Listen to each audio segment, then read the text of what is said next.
Saludos cordiales. Sean todos ustedes bienvenidos a Canal 8, este canal tinerfeño para todo el archipiélago, canal pluralista. Y bienvenidos al programa de Directo al Objetivo. Un espacio en el que, como ustedes saben, entrevistamos a personalidades de la vida política, del mundo de la empresa, de la economía, de la cultura. Y en esta ocasión tenemos que saludar, que agradecerle el que haya aceptado la invitación de Canal 8 a don José Manuel Soria López, que es presidente del Partido Popular en Canarias, diputado autonómico y titular del Cabildo Insular de Gran Canaria, ¿no? Don José Manuel, bienvenido.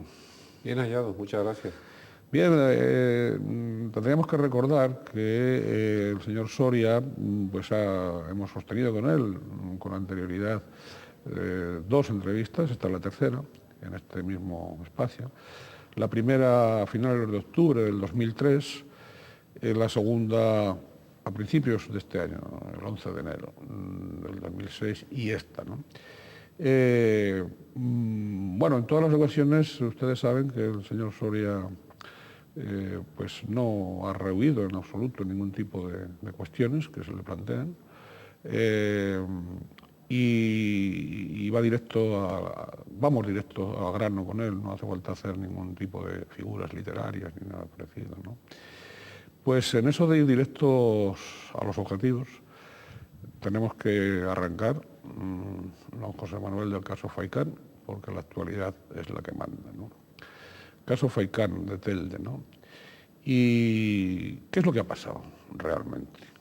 En la percepción del presidente del Partido Popular en Canarias, desde la óptica del presidente del Cabildo Insular de la Isla Redonda, desde su escaño de diputado autonómico. ¿Realmente qué es lo que ha pasado? ¿O qué es lo que está pasando? Bueno, lo que ha pasado en realidad es que hay una investigación policial seguida de una instrucción judicial que ha derivado en la detención del alcalde y otros 5 concejales como consecuencia de determinados indicios que, en opinión del juez, existen en el Ayuntamiento de Telde. Hasta aquí lo que conocemos, puesto que como hay secreto del sumario no podemos saber lo que hay dentro del mismo. A partir de ahí, ¿qué ha hecho el Partido Popular? El Partido Popular, considerando la gravedad, porque es una situación grave, esto no pasa todos los días, el que detengan a un alcalde y 5 concejales. A la luz de la gravedad de la situación, lo que ha hecho es suspender cautelarmente de militancia a estos militantes, pedirles su dimisión de la responsabilidad que tienen en el ayuntamiento y solicitarles que entreguen el acta de concejal para que puedan entrar a sustituirles otras personas del Partido Popular que también concurrieron en las listas a Telde. Eso es lo que han hecho. Están suspendidos de militancia, han formalizado su dimisión y han formalizado su entrega del acta, de la que tomará cuenta el pleno del próximo día 24 de noviembre. Hasta aquí lo que ha hecho el Partido Popular y lo que han hecho estas personas, que además han dicho que dimiten para centrarse en su defensa. ¿Cuál es la pregunta que yo me hago en todo esto?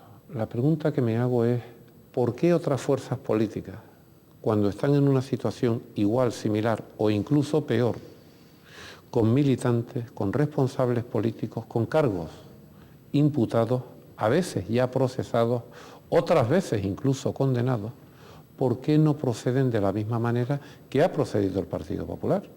Es decir, oiga, hay una situación grave de imputación, que no es cualquier cosa, por cohecho, por malversación de fondos, y le suspendemos cautelarmente de militancia. Porque ahora mismo, aparte del caso Faicán, sabe usted que hay algunos otros que son no menos impactantes.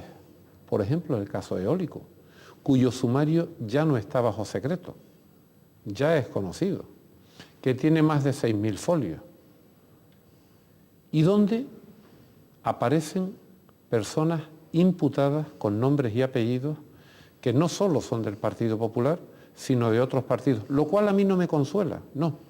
Pero la pregunta que me hago es, oiga, ¿y por qué esas formaciones políticas que tienen militantes que aparecen ya en un sumario que es conocido y aparecen como imputados, resulta que las formaciones políticas no les suspenden de militancia, cuando son en algunos casos, hombre, figuras relevantes. Por ejemplo, me viene a la cabeza la figura de una personalidad relevante dentro del Partido Socialista Obrero Español, como fue quien ocupara la cartera de Política Territorial con don Jerónimo Saavedra en el Gobierno de Canarias, el señor don José Francisco Enrique. Bien, es que está imputado. ¿Y sabe usted por qué está imputado esta persona del PSOE? Pues precisamente porque entre las conversaciones telefónicas que están interceptadas era quien hablaba con el director general de Industria, que era del Partido Popular, para ver cómo podían meter en la comisión de adjudicación de la energía eólica a 2 personas del Partido Socialista, quitando a 2 del Partido Popular. Estaban haciendo transacciones. Exacto. Esto es lo que aparece en el sumario, insisto. Que también quiero decir otra cosa, que ya no solo no está bajo secreto, sino que el Partido Popular se ha personado como acusación particular. Por una razón, en primer lugar, porque el Partido Popular se considera seriamente dañado por este caso. Y en segundo lugar, para llegar al fondo de la cuestión. Oiga, don José Manuel, caso Faicán, otros casos, este que usted acaba de mencionar. Hay rumorologías de que en otros ayuntamientos que no son del Partido Popular también puede haber, vamos a decir de entrada, irregularidades, ¿no? No vamos a hablar de corrupciones ni nada, sino de irregularidades, ¿no? O de posibles ilegalidades, ¿no? Estas mismas horas, los órganos empresariales españoles relacionados con las contrataciones y contra el empresariado, etcétera, etcétera, habla de simplificar los trámites administrativos, sobre todo, que puede ser una de las causas, ¿no? Puede ser una de las causas de estas incidencias precisamente la falta de transparencia, el enredo administrativo que hay que hacer en calificaciones, recalificaciones y todas estas cosas. Bueno, yo desde luego... ¿O eso puede dar ocasión de...? Yo desde luego comparto la opinión de que cuanto más regulación, cuanto más burocracia, cuanto más intervencionismo, cuanto mayor discrecionalidad de la administración o de los responsables políticos, más camino se deja abierto para la corrupción. Por tanto, yo creo que flexibilizar los trámites siempre lleva aparejado una disminución, por lo menos, de la tentación de corrupción. ¿Por qué? Porque cuando tan difícil se hace llevar a cabo determinados trámites, puede haber más personas dispuestas a caer en la tentación de intentar vincular la tramitación de una cosa a otra. ¿Me explico? Pero eso no estoy hablando solo de Canarias. Hablo en general de cualquier ámbito administrativo donde nos estemos moviendo. Y es lo cierto que Canarias se nos aparece como una de las comunidades autónomas en España donde más intervencionismo, más burocracia, más regulación hay para cualquier cosa.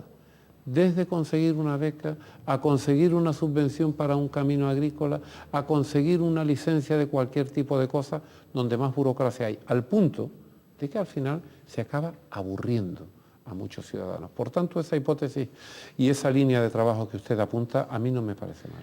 Y la de tener una mejor ley de financiación de los partidos políticos, financiación económica de los partidos políticos, ¿no ayudaría también para evitar ese tipo de tentaciones? Yo creo que la financiación de los partidos políticos es una de las asignaturas pendientes que hay en España, y no solo en España particularmente, sino en general, yo diría que en muchos países europeos. Eso es algo que la democracia americana ha resuelto hace ya muchos años. Están perfectamente identificadas las donaciones y las fuentes de ingresos.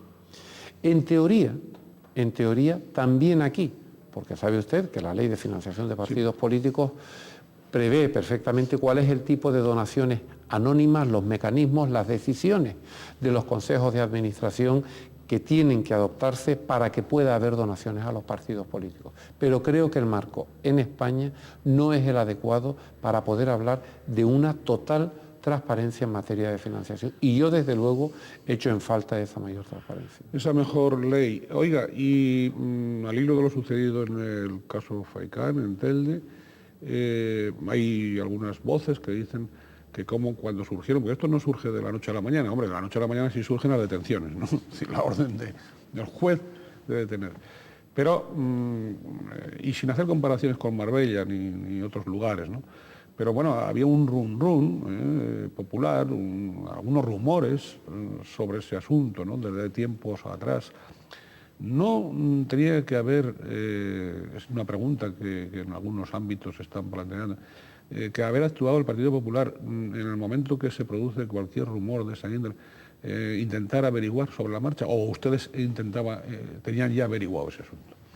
Porque a lo mejor lo han hecho y no lo han dicho. Perdón, a lo mejor ustedes sí que han hecho esa tarea y no lo han dado a conocer. No, vamos a ver, yo creo que en base a rumores no es bueno tomar ningún tipo de decisión, pero en ningún ámbito de la vida. En base a rumores o en base a informaciones que aparecen en los medios de comunicación, lo que yo sí que creo que debe hacer una organización política es contrastar. Ahora, hay que contrastar con las personas a las que ese tipo de información sitúan en el epicentro de esa misma información. Y eso, desde luego, sí le puedo garantizar que el partido y la organización lo hizo en su día en el Ayuntamiento de Telde. Y se habló con el alcalde, se habló con la presidenta, se habló con los concejales. Ahora bien, todo lo que hubo fueron desmentidos rotundos. Y claro... ¿Por parte de ellos? Absolutamente, pero tan rotundos como los que ahora están haciendo delante de su señoría. Yo le quiero decir una cosa, yo no seré quien en un Estado de Derecho me cargue o rompa la presunción de inocencia de absolutamente nadie, a no ser que sea mediante una sentencia de un juez. Yo no voy a ser quien lo rompa. Por tanto, claro, cuando usted dice, oiga, ¿y el Partido Popular hizo alguna investigación, preguntó, demandó? En efecto, claro que lo hizo. Y tanto el alcalde como el resto de concejales afirmaron de manera rotunda que nada tenían que ver. ¿Negaron la mayor?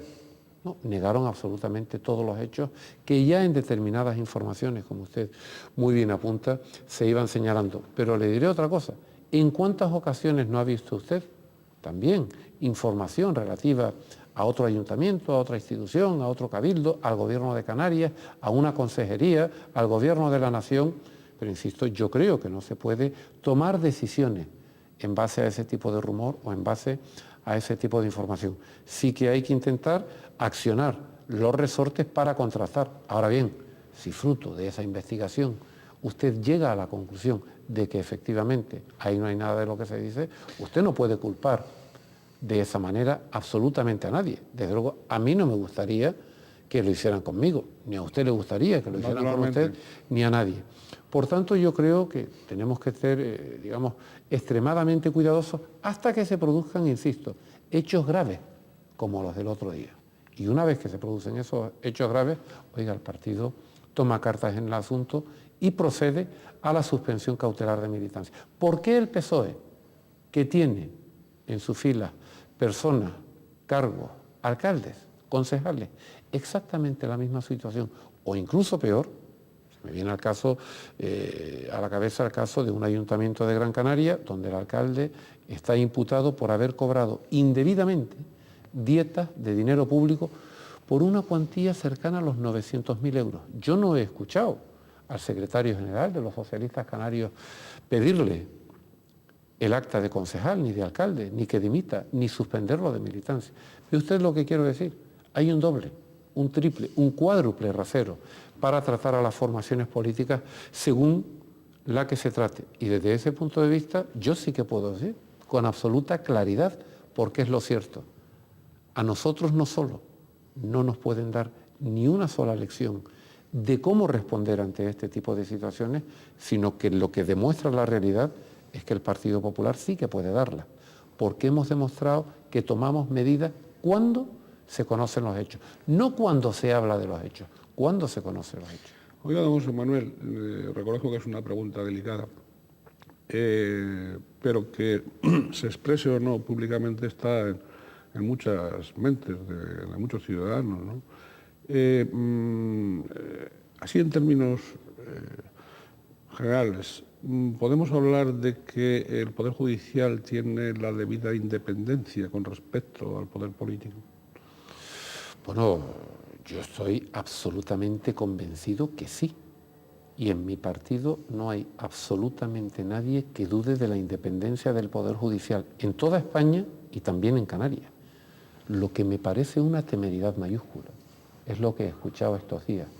Nada más y nada menos que al ministro de Justicia del Gobierno de España, que se ha permitido señalar al Consejo General del Poder Judicial, al Poder Judicial, que es una de las tres grandes patas de los poderes del Estado, junto con el Legislativo y el Ejecutivo, se ha atrevido a calificarlo de muerto viviente. Mire usted, en lo más grave que un ministro de Justicia ha dicho sobre el Poder Judicial en toda la democracia.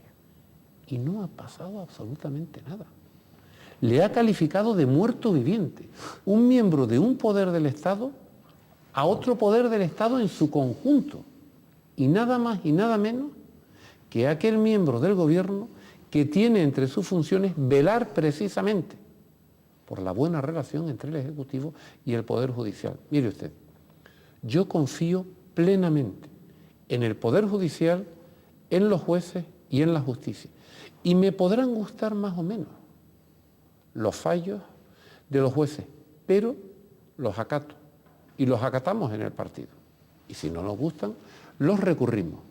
Ahora bien, intentar manipular la justicia, como hace este gobierno, como hace el ministro de Justicia, dándole instrucciones a los fiscales para, por ejemplo, lo habrá visto usted estos días, a un asesino como Juana de Chaos, con más de 25 asesinatos encima, para el que el fiscal, por un delito de enaltecimiento del terrorismo, pedía 96 años, que le parecían excesivos al ministro de Justicia y al presidente del gobierno. ¿Sabe por qué? Porque eso les enturbiaba lo que llaman el proceso de paz que consiste en hablar con los asesinos. Bien, como no les gustaba lo que pedía ese fiscal, 96 años, ¿sabe usted lo que hicieron? Apartar al fiscal del caso y buscar un fiscal que estuviese dispuesto a bajar la pena de 96, la petición de pena, de 96 años a 6 años. Y finalmente el juez la ha dejado en 12. Le voy a decir algo. Mire, yo creo plenamente en la independencia del Poder Judicial y en la independencia de los jueces, pero no creo en absoluto en esa interferencia que pretende hacer continuamente el Gobierno y el ministro de Justicia. Y por eso yo no dudo que también aquí en Canarias lo hayan intentado. No lo dudo, pero tampoco tengo ninguna duda de que si ese fuera el caso, los jueces no se han dejado. Y yo creo que están llevando a cabo la labor que tienen que hacer, sin interferencias del Gobierno, por más que el ministro de Justicia demuestre todos los días el mayor de los desprecios al Poder Judicial. De un modo casual, estos hechos que estamos comentando se producen ya en vísperas de la campaña electoral. Estamos en campaña electoral práctica, ¿no? Es decir, no teórica. Pero bueno, hecha esa anotación meramente temporal, ya para pasar a otro tema, pero antes de acabar con el caso Faicar, usted como máximo dirigente del Partido Popular en Canarias, lo sucedido en Telde, le ha causado, digamos, pena, decepción, y ha reconocido que usted se equivocó, no usted personalmente, sino el partido, se ha equivocado al bendecir, porque al fin y al cabo estas personas formaban parte de una candidatura que tenía las bendiciones del Partido Popular. Y claro, en casos así, aparte de lamentarlo, ¿no cabría también, claro, si se lo pregunto directamente me va a decir que no, pero piense en otros ayuntamientos que no sean de su partido, el remitir algún tipo de responsabilidad política a quienes han dado las bendiciones a estos candidatos, o nadie está libre de equivocarse? Todos nos podemos equivocar, pero mire, yo esa reflexión no la haré, si me lo permite, hasta que un juez diga que están condenados.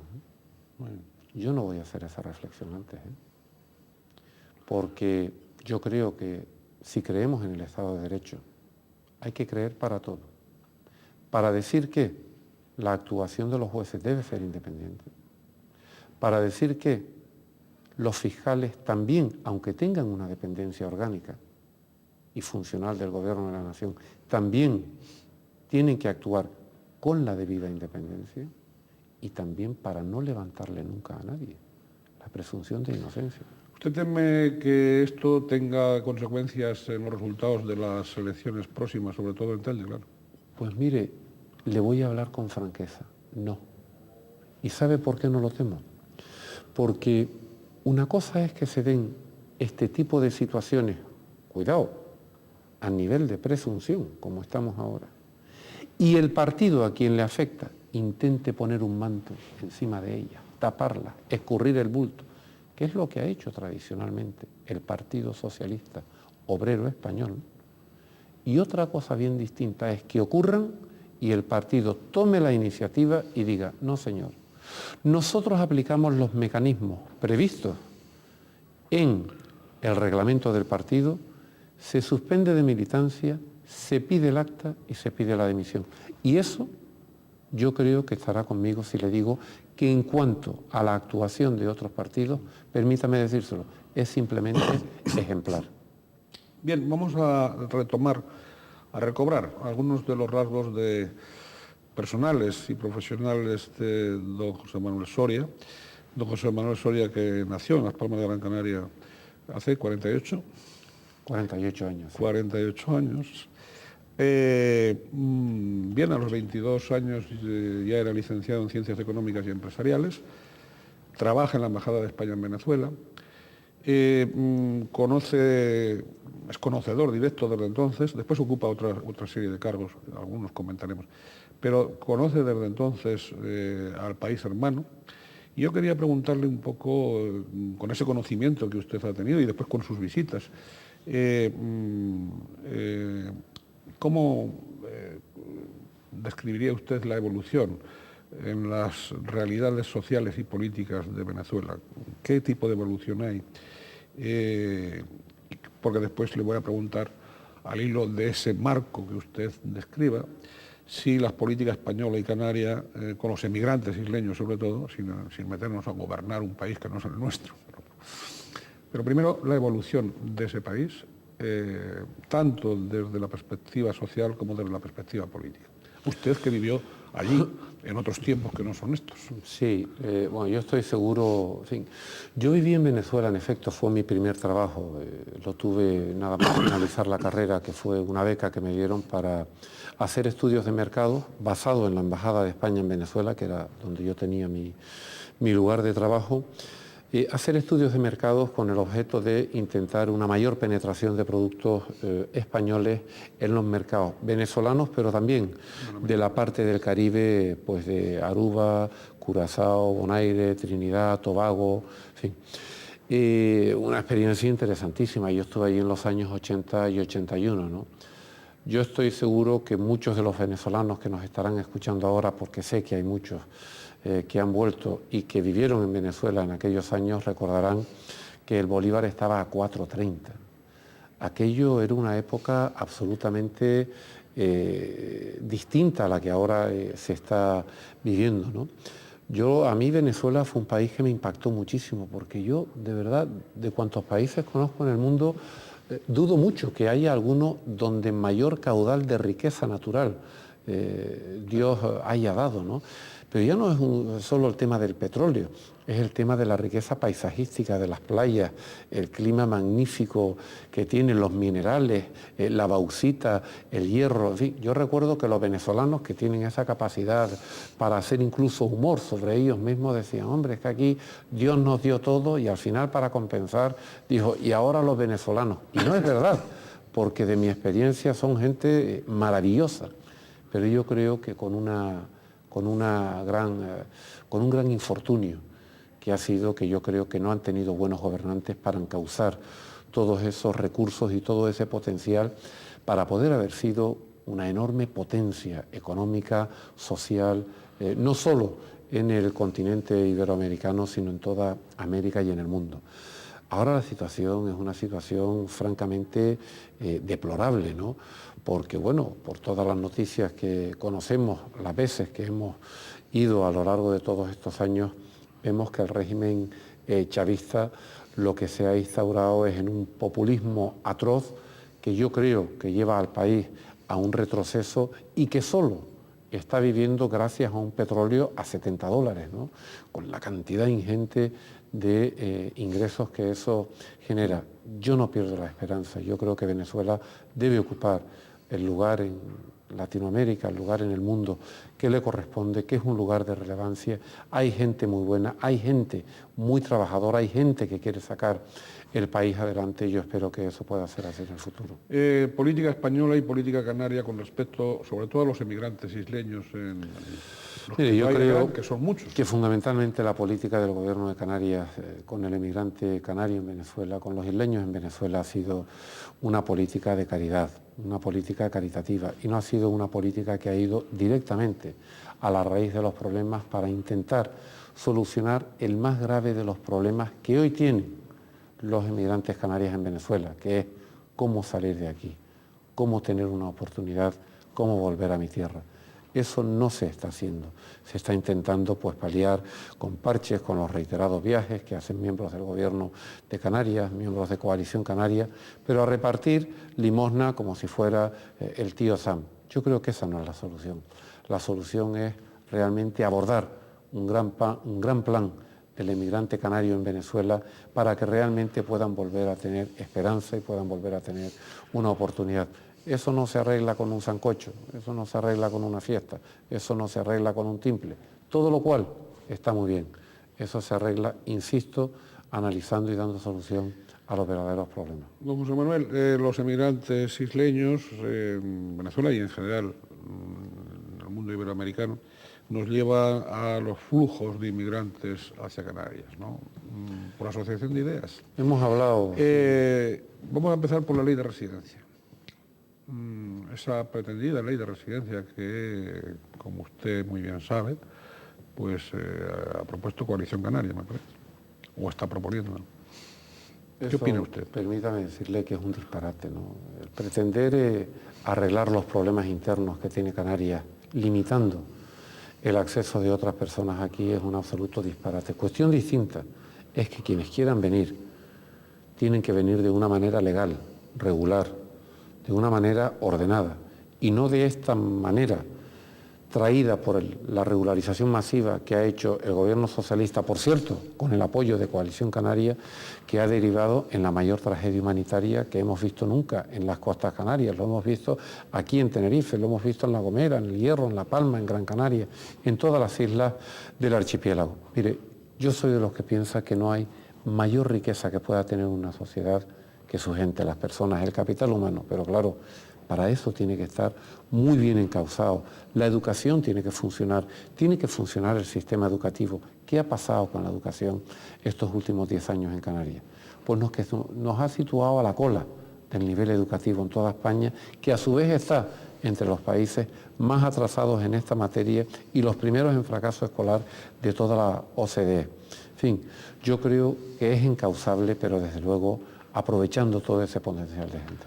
José Manuel, pero ustedes han estado, no en la Consejería de Educación, pero sí han estado gobernando con Coalición Canaria en esta época. En efecto, hemos estado gobernando. ¿Ustedes no han presionado o es que no les han hecho caso para superar eso que usted acaba de decir? No, usted sabe muy bien que cuando uno gobierna con mayoría absoluta, con mayoría suficiente, puede, en fin, adoptar las decisiones, incluso cuando la oposición se opone a ellas. Si usted no tiene mayoría absoluta y está en un gobierno de coalición o está en un gobierno de coalición, además en minoría, hombre, pues puede opinar, pero sabiendo que, sobre todo, en aquellas cuestiones que el socio mayoritario no esté de acuerdo, no le va a dar la razón. Y, hombre, no se puede pretender que a uno le den la razón en todo, nunca, pero sobre todo si está en minoría dentro de un gobierno, pues muchas veces estas cosas, que sí que las dijimos, incluso en el Parlamento, pues puedan salir adelante. Ahora, eso no quita para que en nuestras propuestas electorales que vamos a hacer de cara a las próximas elecciones, insistamos y persistamos en la necesidad de mejorar el sistema educativo en Canarias. Bien, ¿a qué obedece el fracaso escolar, básicamente? Pues muchas circunstancias. Yo diría que el primero de ellos, a esa cultura tributaria de la LOCSE, directamente venida de ella, aquella perniciosa ley socialista de la educación que consagró los principios del no esfuerzo, de la no calidad, de que aquí valía estudiar o no, que se iba a aprobar, que no importaba que se estudiara, que no importaba la exigencia. Cuidado con suspender a los niños por si acaso los traumaticemos. Quitarle todo tipo de autoridad a los profesores y a los directores porque tenemos que tratarnos de coleguillas en la escuela, en el colegio. Eso es un fracaso rotundo. Eso no ha ocurrido. Eso no ha traído prosperidad, don Ricardo, en ninguna sociedad avanzada del mundo.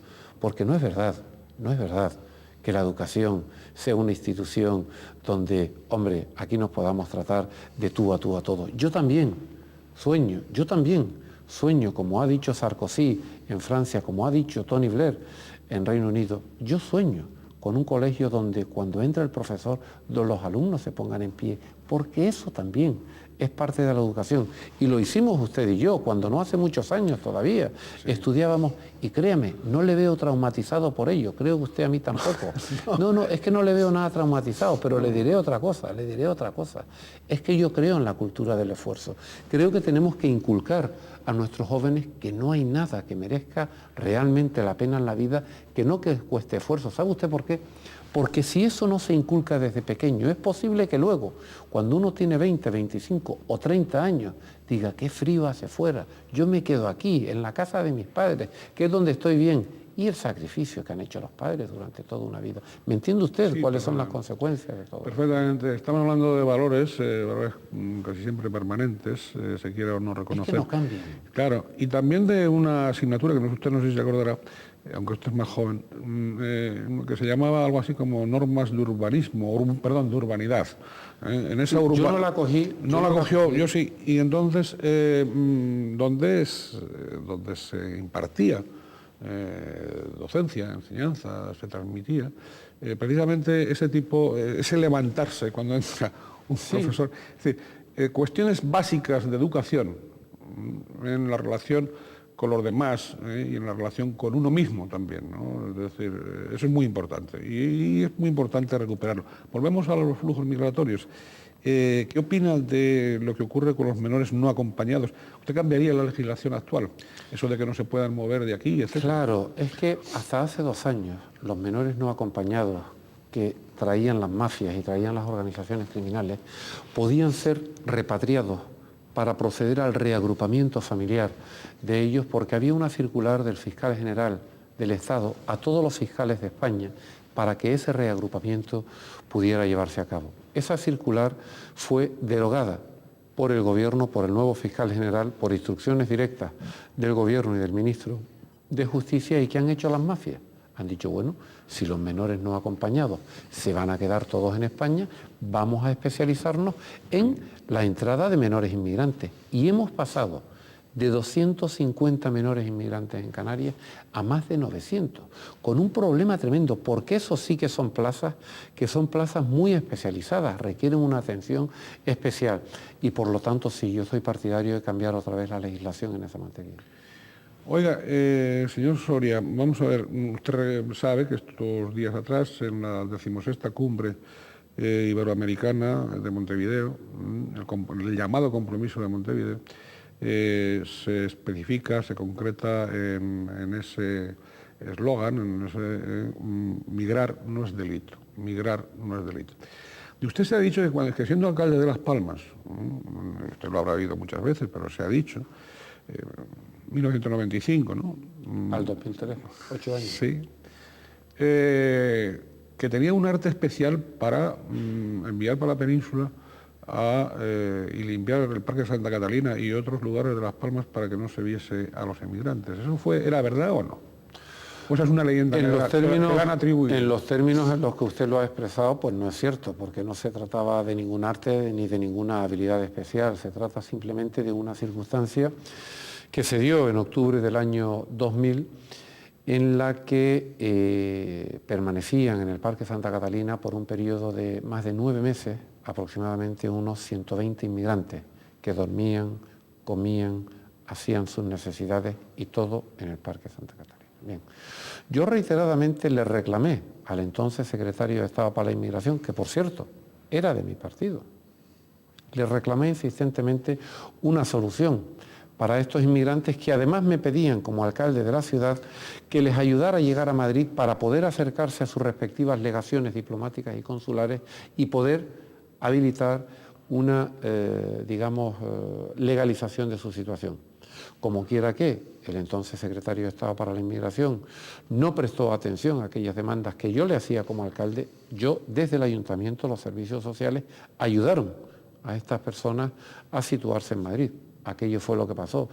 Quiero decir que con creces, aquello es lo que ahora se está haciendo, derivando a otras comunidades autónomas, a ilegales que llegan a Canarias, y menos mal que se derivan a otras comunidades autónomas, porque con el fracaso estrepitoso del Gobierno y de la delegación del Gobierno en Canarias para repatriar a personas a sus países de origen, imagine usted solo por un instante que la competencia en inmigración estuviese aquí, como reclaman los nacionalistas. Hubiésemos estado a día de hoy en Canarias con unos 30.000 ilegales subsaharianos que son los que han llegado a nuestras costas a lo largo de este año. Por cierto, la mayor parte de los cuales llegados a la isla de Tenerife. Bien, ¿y qué opina usted de esa posición del Gobierno del Estado en el sentido de no querer llevar al foro con los presidentes de las comunidades autónomas precisamente el tema del asunto de la inmigración? Porque es un tema que no les interesa. Saben que es un tema que se ha convertido en un gran problema.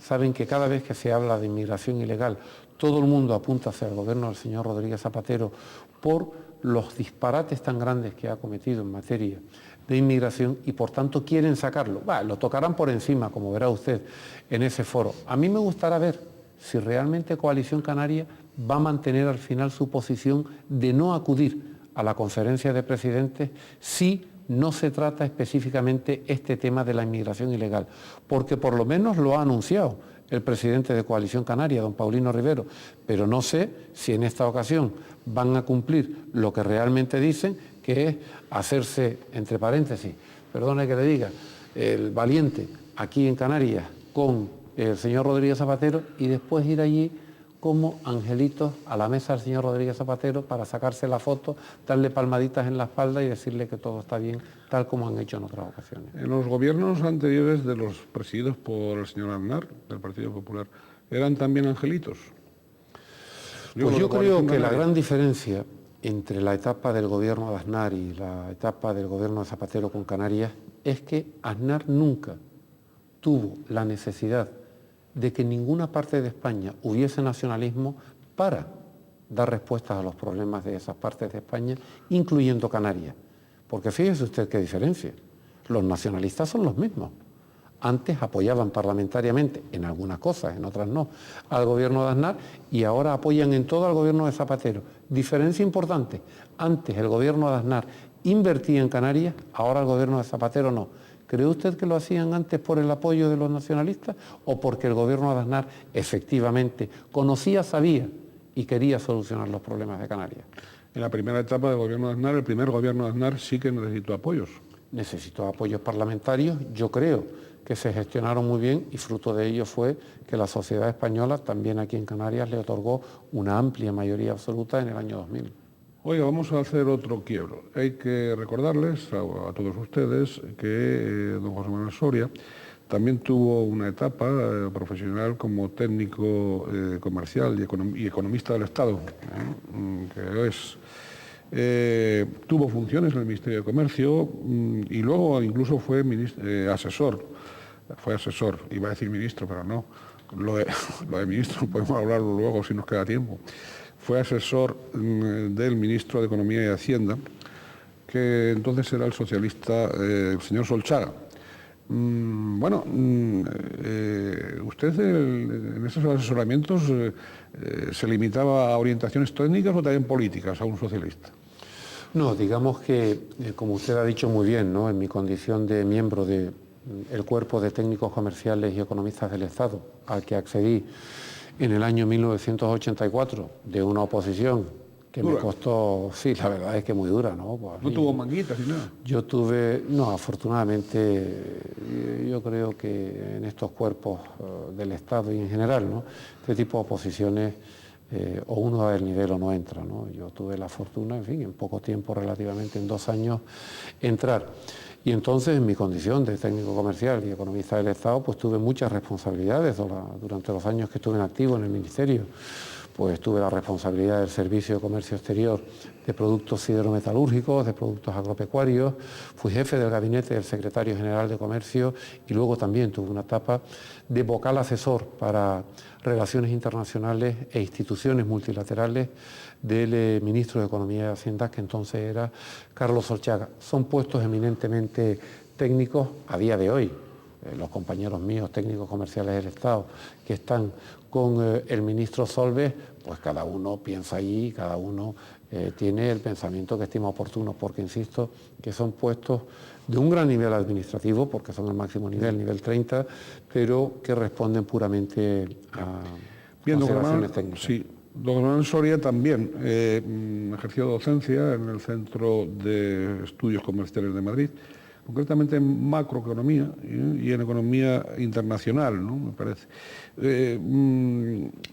¿Podríamos definir a la economía canaria como de microeconomía o sencillamente como muy interdependiente? Y sobre todo a mí me interesaría, aparte de esa consideración que usted puede hacernos, es cómo ve el hoy de la economía del archipiélago y el hoy y el mañana, claro. Bien, empezando por la primera cuestión, lógicamente en la economía canaria hay una parte de microeconomía y otra parte de macroeconomía, ¿no? La parte de microeconomía es toda aquella parte de la economía que tiene que ver con las decisiones de las familias y de las empresas. Y la macroeconomía es todo aquello que tiene que ver pues, con los grandes indicadores de la economía, cómo va el empleo, cómo van las políticas fiscales, cómo van los tributos, cómo van los impuestos, cómo van las distintas medidas de política económica que toma el gobierno. Eso es lo que forma parte de la macroeconomía, ¿no? Hombre, la economía canaria, ¿cómo va? Le voy a poner 2 casos, juzgue usted mismo. En el año 2003 había 90.000 parados, hoy hay 130.000. En el año 2003 había un potencial de inversión enorme por parte de empresarios privados, de la empresa privada, que es quien crea empleo, y hoy hay muchos empresarios aquí en Canarias que están pensando cómo irse fuera, porque aquí tienen ideas, tienen proyectos, tienen financiación, pero las cosas se les ponen muy complicadas. Por tanto, creo que la economía canaria tiene un enorme potencial de desarrollo, pero que dadas lo que le decía antes, la burocracia, el intervencionismo, la reglamentación, esa permanente obsesión que tiene el gobierno por meterse en todas las decisiones, por decirle a los empresarios lo que tienen que hacer, están haciendo ahuyentar a muchos empresarios locales. Bien, el Estatuto de Autonomía o la reforma del Estatuto de Autonomía. Se está hablando de, no sé, usted lo sabe perfectamente, mejor que un servidor, de que hay expectativas de que en Madrid, pues igual que ha sucedido con el caso andaluz, pues el sentido del voto del Partido Popular en las Cortes Generales cambie y ustedes que no apoyaron aquí esa reforma del Estatuto vean que en las Cortes Generales sí se apoya. ¿Están así las cosas? Pues no, puedo decirle que están justamente de manera contraria. Usted tiene constancia de que se ha dicho que hay esa expectativa de que suceda sí, como... pero lo que se ha dicho muchas veces coincide poco con la realidad. Yo creo que el señor López Garrido lo que estaba expresando era lo que los ingleses llaman un wishful thinking, ¿no? Una especie de deseo, pero que no se va a convertir en realidad. No. Nosotros aquí, el Partido Popular en el Parlamento de Canarias, nos hemos opuesto al proceso de reforma del Estatuto y al texto que salió de ese proceso de reforma por distintas razones. La primera, tiene aspectos claramente inconstitucionales. La segunda, supone un retroceso importante a lo que es el protagonismo de los cabildos en la vida política y administrativa de Canarias. En tercer lugar, tiene o consagra y profundiza en una tremenda injusticia electoral y en una desproporción electoral desde el punto de vista de la norma electoral que hay en Canarias. Y luego, tiene un preámbulo que es simplemente una deformación de la historia y que contiene una sarta de disparates simplemente insostenibles. Bien, o todo eso cambia en el trámite de las Cortes Generales, o yo le aseguro a usted hoy aquí, que el Partido Popular en las Cortes no apoyará el texto de reforma de estatuto que se ha remitido. Por otra parte, le diré algo. No he visto a nadie en Canarias que no sea político que tenga el más mínimo interés en la reforma del Estatuto de Autonomía de Canarias. He visto a mucha gente en Canarias, en cambio, muy preocupadas por otro tipo de problemas. ¿Cómo llegar a fin de mes? ¿Cuándo tendré una vivienda digna y adecuada? ¿Cuándo van a operar a mi hijo, a mi padre, a mi madre, a mi hermano, a mi hermana de esa intervención quirúrgica por la que lleva esperando 7, 8, 9, 10 meses? ¿Cuándo va a ser eso? He visto a muchas personas preocupadas por el desempleo. He visto a muchas personas preocupadas por la violencia en las aulas, por la violencia de los alumnos hacia los profesores, por la violencia a veces en muchos hogares, de los propios hijos hacia los padres. Por eso yo he visto mucha preocupación. Por la reforma del Estatuto de Autonomía, créanme que no. No le quita el sueño a muchos ciudadanos. ¿Será también porque no se ha contado con la ciudadanía para la reforma? No, sobre todo porque lo de la reforma del Estatuto de Autonomía se ha hecho precisamente como cortina de humo para tapar o desviar la atención respecto a otros problemas, como les mencionaba, que sí son importantes. ¿Ustedes estaban de acuerdo con los socialistas en el sistema electoral, en el nuevo sistema electoral de la lista llamada autonómica o regional? Pero claro, pase lo que pase con la reforma del estatuto, ese nuevo que no es, al final no quedó en el estatuto, corríjame, pero no quedó como ustedes lo habían hablado con el Partido Socialista, no es así. Digo que aunque se aprobase, no, para las próximas elecciones autonómicas y locales de Canarias no tendría aplicación. En efecto, el Partido Socialista y el Partido Popular habíamos coincidido en la necesidad de reformar el sistema electoral canario para que la injusticia actualmente existente, que es muy sencilla de describir, el voto de algunos canarios vale 20 veces más que el voto de otros canarios. ¿Y eso a quién beneficia? En primer lugar al PSOE, en segundo lugar a Coalición Canaria. ¿Y a quién perjudica? Única y exclusivamente al Partido Popular. Oiga, ¿y usted puede demostrar eso que está diciendo? Sí. ¿Cómo? Pues muy sencillo. En el año 2003, Coalición Canaria, primera fuerza política, con un 32,5% de los votos obtuvo 23 escaños. El Partido Popular, con un 31%, es decir, 1,5 puntos porcentual menos que Coalición Canaria, obtuvo 6 escaños menos, 17 frente a 23.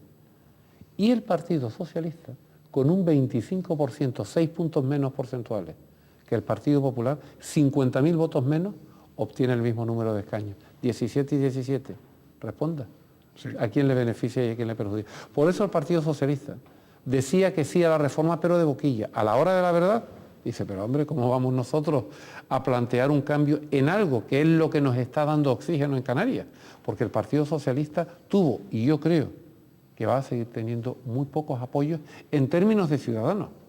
Cuestión distinta es porque que como consecuencia de los cambalaches y de este sistema electoral, al final puedan tener un número de escaños similar, como ocurre ahora, al Partido Popular, porque el sistema electoral les beneficia. Vamos a ver si usted ha extraído alguna conclusión, supongo que sí, con los resultados de las elecciones catalanas, ¿no? De lo sucedido en Cataluña. Por ejemplo, se ha reparado en la alta abstención, si también ha evaluado esa reedición del tripartito, si le ha llamado la atención la irrupción de ese nuevo partido de los ciudadanos, perfil de la ciudadanía, que han obtenido, teniendo el boicot de los medios de comunicación, dicho sea de paso, que hemos tenido 3 escaños, ¿no? ¿Usted cree que algunas de esos, de lo sucedido en Cataluña, podría ser extrapolable a Canarias? Vamos a ver, yo creo que los resultados de las elecciones catalanas reflejan el grado de podredumbre y la preocupante situación por la que atraviesa la clase política en Cataluña. Que un gobernante, un aspirante a gobernar, haya tenido que ir a un notario para que la gente le crea en una de sus promesas electorales, consistente en marginar a una de las fuerzas políticas, a mí me parece inaudito. Esto yo no lo he visto, en fin, en la historia de la democracia occidental, nunca. En segundo lugar, hay un dato muy preocupante que es el 43% de abstención. ¿Sí? 43 de cada 100 catalanes que pueden votar no van a votar. Pero ¿sabe usted cuál es un dato todavía más preocupante que eso? Los votos en blanco. 60.000 votos en blanco, 2%. Es decir, gente que va a votar, dice, mire, yo voy a votar y no voto a ninguno de ustedes, por la decepción tremenda que tengo con todos ustedes. ¿Y sabe usted a la conclusión a la que yo llego? Que hay un creciente distanciamiento, cuando no un abismo, entre la clase política catalana y los catalanes. Y yo creo que eso es lo que tenemos que evitar que ocurra en Canarias. Y cuando digo tenemos, soy autocrítico, todos. Y yo no excluyo en esto al Partido Popular. Porque muy probablemente, dedicando el tiempo los políticos a cosas como la que antes les decía, que nada interesan a los ciudadanos, y marginando en cambio los problemas reales de la gente. Es que aquí el problema real más importante que hay es cómo llego a fin de mes. Me lo dicen por la calle. Pero oiga, con 300 euros, con 350 euros, con mi madre enferma, con mi padre, ¿cómo llegar a fin de mes? Esa es la tragedia. ¿Ha visto usted en el Parlamento de Canarias alguna discusión o debate por eso? Ninguno. Por tanto, cuidado. Yo creo que todos tenemos que ser autocríticos y dedicarnos como políticos a escuchar en la calle cuáles son los problemas de la gente, que hoy tengo la impresión que en Cataluña, desde luego, no están coincidiendo con los de los políticos y que debemos intentar evitar que en Canarias siga ocurriendo eso. Don José Manuel, ¿está satisfecho usted con la candidatura de don Ángel Llanos al Ayuntamiento de Santa Cruz de Tenerife? Muy satisfecho. Yo creo que Ángel Llanos es un gran político joven, de largo recorrido, tiene una trayectoria política corta, pero en la que ha demostrado con creces que cuando tiene un problema por delante lo aborda y pretende darle solución. Es un gran candidato, tiene una gran ilusión y yo creo que va a ser una de las grandes sorpresas de las elecciones en la Comunidad Autónoma de Canarias en el año 2007. Digo sorpresas porque sabe usted que el Ayuntamiento de Santa Cruz de Tenerife, creo, si mal no recuerdo, desde el año 79, lleva gobernado por una misma fuerza política. Creo que el gran cambio que se va a dar en la isla de Tenerife en términos políticos en el año 2007 va a venir de la mano del Partido Popular y liderado precisamente por la candidatura de Ángel Llanos al Ayuntamiento de Santa Cruz. ¿Y para el Cabildo de Tenerife quién va a ir? ¿Doña Cristina? Todavía no tenemos usted ya lo sabe. cuál es. No lo sé, fíjese usted que no lo sé. Pero si lo supiese tampoco me lo diría. Yo quiero hacer, de verdad, quiero serle muy franco. No lo sé, Tampoco pero me si diga. lo No, supiese pero eso tampoco es- se lo... no. Y mire que le tengo aprecio, Sí, mire que le yo- tengo por un amigo. Sí. Pero eso no se lo diría. Y yo a usted también. Preferiría este ejercicio de franqueza, claro. Sí, no, el aprecio es mutuo y la consideración también. Usted entienda que yo tengo que hacerle esa pregunta Claro que sí. y yo comprendo que usted me responda así. No, me parece muy del señor Soria. Digo la respuesta en este caso, aunque lo sepa él, es decir, no se engañen, él ya lo sabe, pero no lo quiere decir todavía. ¿Cuándo ya definitivamente? Porque por un lado, ustedes se han anticipado a dar determinados candidatos, yo no sé si esto es una nueva estrategia que responderá a algún marketing electoral, seguro. Seguro porque no da puntada sin hilo el señor Soria, que no se olviden sus adversarios. Bien, entonces, ¿cómo en algunos candidatos se han apresurado a dar sus nombres y en otros están ahí como si fuesen a tener gallos tapados? ¿Va a haber gallos tapados?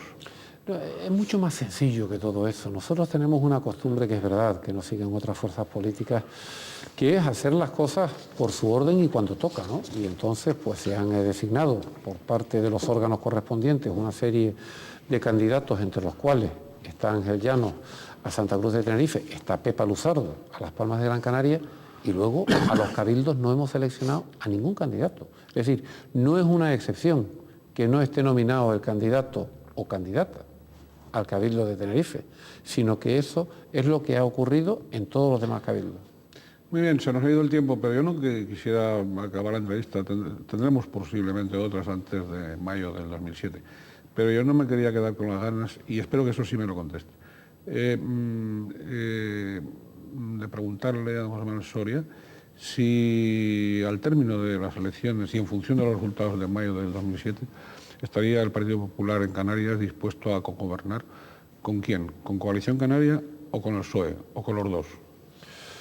Afortunadamente aquí, don Ricardo, todas las fuerzas políticas son fuerzas políticas democráticas. No tenemos el problema que hay en otras partes de España donde hay fuerzas políticas que solo admiten la violencia y por tanto son fuerzas políticas con las que hay que, descartar, pactar.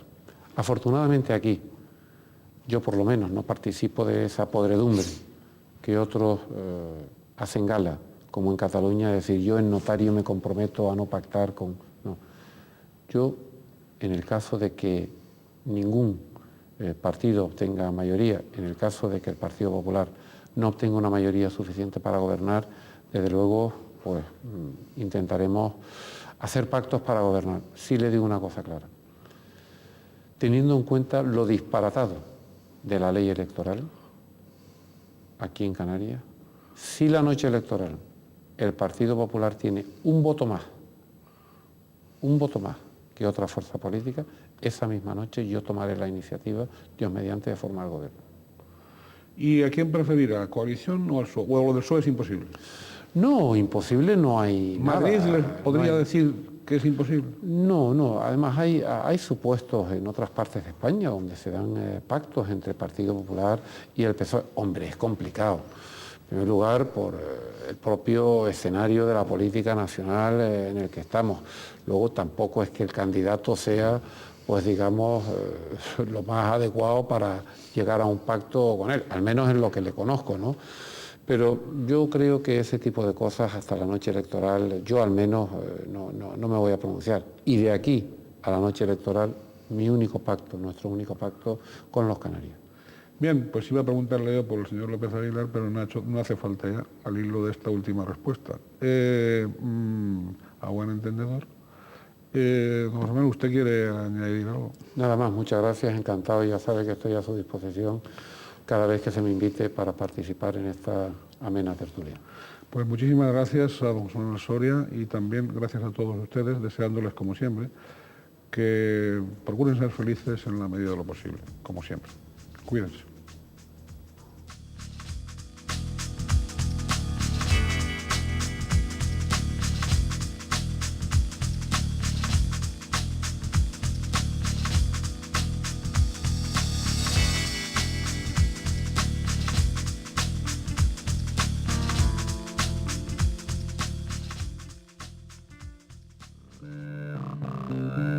Bye.